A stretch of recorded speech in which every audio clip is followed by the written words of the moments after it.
প্রিয় বন্ধুরা, আমি এখন রয়েছি একটি উন্মুক্ত স্থানে, অর্থাৎ একদম খোলা মাঠ, ফসলের মাঠ।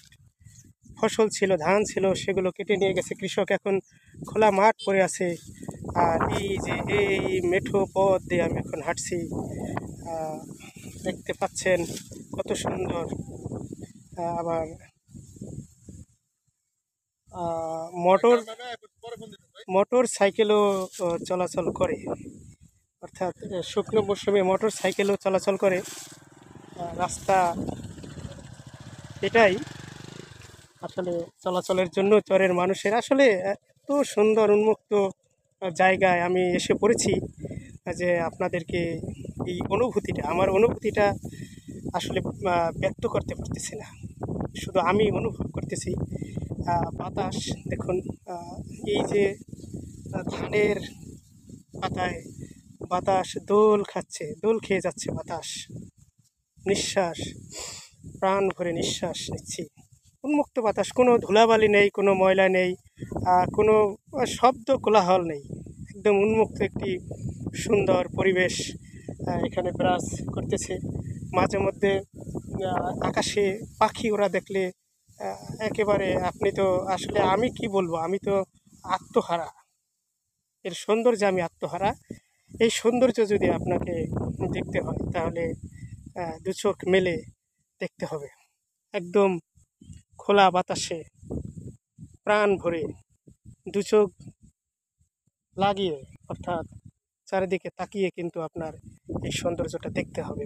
তো চলুন আজকে আপনাদেরকে আরেকটু ঘুরিয়ে দেখাই এখানে এখানকার পরিবেশ। এই উন্মুক্ত মাঠ প্রান্তর একটি চিত্র কিন্তু আপনার চোখে পড়বে গ্রামে আসলে। সেটি হচ্ছে এই গ্রামের কৃষকদের মাঠে কিন্তু সবসময় কম বেশি একটা কর্মব্যস্ততা থাকে, অর্থাৎ মাঠের যে কাজ, ধান পেকে গেলে ধান কাটা, ওই পাট কাটার সময় হলে পাট কাটা, ক্ষেত নিড়ানোর সময় হলে ক্ষেত নিড়ানো, পরিচর্যা, এই একটা কর্মব্যস্ততা কিন্তু সবসময়ই তাদের থাকে।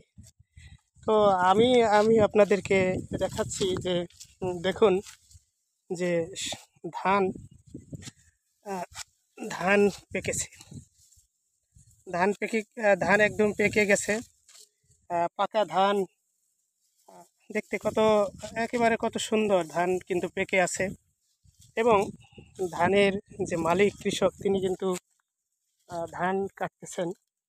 আসলে আমি নিজেকে অত্যন্ত সৌভাগ্যবান মনে করছি যে গ্রামটা একটু ঘুরতে এসে কৃষক ভাইয়ের দেখাও পেয়ে গেলাম।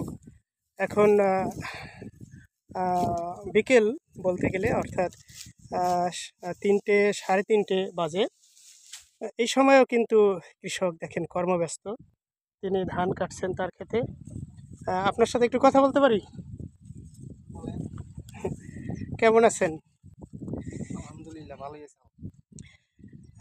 ধান তো আরও ছিল মনে হয় আপনার এদিকে, না?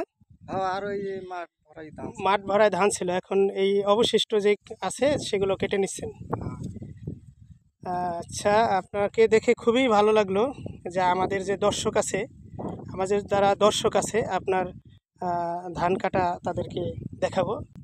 তো প্রিয় বন্ধুরা, আহ, আসলে আপনি যদি আমাদের এই সোনার বাংলাদেশের স্বরূপ দেখতে চান, এর সৌন্দর্যটা দেখতে চান, সেটা কিন্তু এই সুন্দর গ্রাম অঞ্চলে না আসলে কিন্তু কখনোই সম্ভব না। আর কৃষক যে তার মাঠে কাজ করে, আমরা জানি কৃষক এই শব্দটা কিন্তু কৃষক এই শব্দটা কিন্তু আমরা ছোটোবেলা থেকে আমাদের ছেলেরা মেয়েরা এবং আমরা পড়ে আসছি, কৃষক কৃষক কৃষক, ক্ষেতের পাকা ধান এবং প্রধান খাদ্য ভাত, এটা মুখস্থ মুখস্থ আমাদের বাচ্চারা পড়ছে, আমরাও পড়ে আসছি। হ্যাঁ, কিন্তু কৃষক দেখবেন, তাদের কাজ দেখবেন, ক্ষেতের পাকা ধান দেখবেন, সেটা না দেখলে, সেই স্বচক্ষে না দেখলে, এই যে যে পাঠ্যপুস্তকের যে জ্ঞান, বইপত্রের যে জ্ঞান, এটা কিন্তু কখনোই পরিপূর্ণ হবার নয়।